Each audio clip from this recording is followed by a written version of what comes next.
Percy and the Bandstand. It was summertime on the island of Sodor. The Fat Controller was in Great Waterton with Miss Jenny, Jack and Alfie.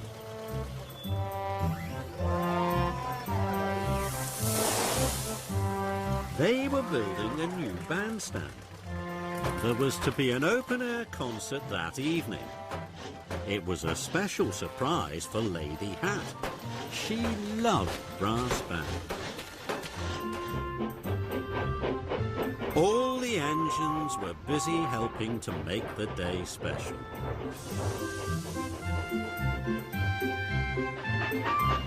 Edward was bringing special parcels. Thomas was bringing the banners and bunting. And Percy was bringing gravel for the pathways.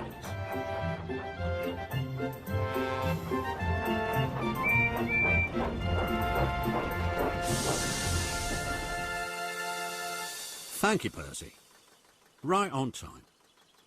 Percy tried to shunt the trucks into place, but the trucks decided to be troublesome.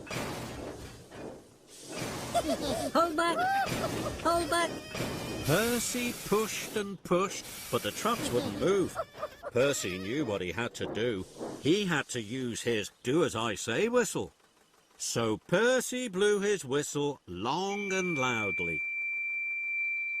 The trucks knew that when Percy blew his do-as-I-say whistle, they had to do what he wanted. It meant Percy was in charge. Soon, all the trucks were in line. The Fat Controller bustled over to Percy. I hope I didn't blow my whistle too loudly. Not at all, Percy. You showed you were in charge. Percy was relieved. Now, I need you to collect Lady Hat and bring her to the surprise concert. You must be here by tea time, understand? Yes, sir. You mustn't tell her where she's going, or it will spoil the surprise. Don't worry, sir, I won't. Percy had collected the carriage. He had to meet Lady Hat at Maithwaite Station. It was a long way from Great Waterton. At last, Percy puffed into Maithwaite Station. All aboard! Sir Topham Hatt has sent me to take you on a special trip. Oh, that sounds lovely. First of all, I'd like to go to the duck pond. And Lady Hat climbed on board. Percy was worried. He was supposed to take Lady Hat to the bandstand. That was her special trip. Percy knew there wasn't time to go to the duck pond, but he didn't dare tell Lady Hat. He thought she might be cross. So he puffed to the duck pond. Lady Hat stood by the duck pond. She liked watching the ducks. They quacked and quacked. But Percy wanted them to be on their way. At last, Lady Hat was back on board. Next, I'd like to go to the windmill. Percy was very worried. He knew there wasn't time to go to the windmill, but he didn't feel brave enough to tell Lady Hat. So Percy puffed away. When they arrived at the windmill, Dusty Miller was there. Lady Hat was pleased. Hello, Dusty. How are you?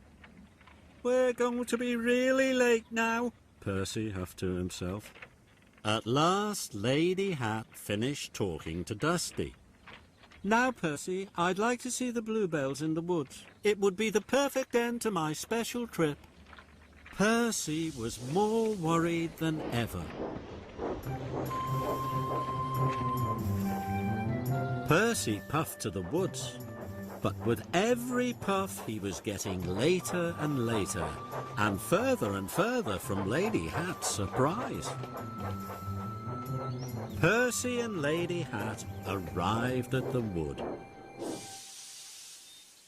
Lady Hat wandered off to admire the bluebells. Percy waited and waited. Suddenly, Thomas puffed up to Percy. Where have you been, Percy? The Fat Controller is cross. He doesn't want Lady Hat to be late. Percy didn't want the Fat Controller to be cross. He didn't want the surprise to be spoiled. Don't worry, I'll have her there on time. So Thomas puffed away. Percy couldn't see Lady Hat anywhere. Percy knew what he had to do. He had to use his do-as-I-say whistle. Percy blew his whistle long and loudly. Lady Hat came out of the woods. Percy, what do you want? I'm taking you to a surprise. That's your special trip. Oh, I love surprises. Why didn't you tell me? Because I thought you'd be cross with me if I told you what to do. And now we might be late. We must hurry. So Lady Hat climbed quickly on board and Percy raced away. Percy steamed back to Great Waterton as fast as he could. The band was warming up. Jack and Alfie were very excited. Percy had arrived with Lady Hat on time. The band started to play. Lady Hat was delighted. Oh, what a lovely surprise. Thank you for bringing me here on time, Percy. And thank you, Percy, for keeping it a surprise. Percy was pleased. His do-as-I-say whistle had saved the day. It had been really useful, and so had Percy.